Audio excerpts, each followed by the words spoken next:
Christmas दुनिया भर में कई संस्कृतियों में कई अलग-अलग तरीकों से मनाया जाता है, लेकिन उन सभी में एक परंपरा आम है, उपहार देना।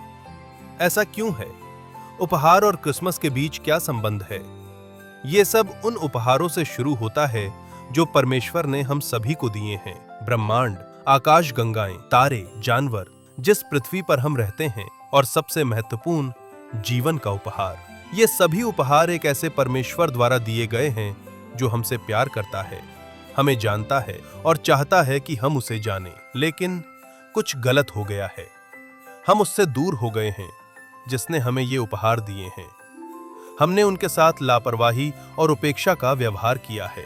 हमने खुद को ये भी विश्वास दिला दिया है कि वे उपहार थे ही नहीं और वे बस ऐसे ही हुए और उनका कोई मतलब नहीं है। इस प्रकार हम अपने निर्माता से और एक दूसरे से अलग हो गए हैं। तो इस सब का क्रिसमस से क्या लेना देना है?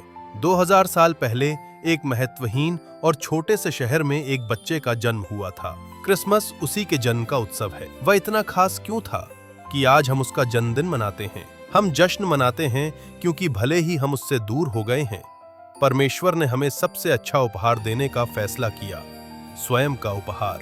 उसका जन्म युगों युगों से मनुष्य की प्रार्थनाओं का उत्तर था। उन्हें असत्य से सत्य की ओर, अंधकार से प्रकाश की ओर और मृत्यु से जीवन की ओर ले जाने के लिए।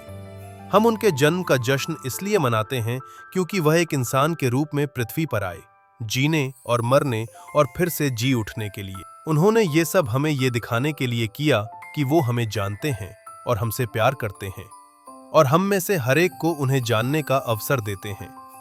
उन्होंने दावा किया, मैं ही मार्ग, सत्य और जीवन हूं। उनका नाम यीशु है। आज यीशु हम में से हर एक को एक नया उपहार देना चाहते हैं, जीवन का उपहार और एक नई शुरुआत, क्षमा का उपहार और हमारे निर्माता के साथ एक व्यक्तिगत संबंध, और सबसे महत्वपूर्ण रूप से अनंत जीवन का वादा। यीशु ही वह उपहार है जिसे हम क्रिसमस पर मनाते हैं।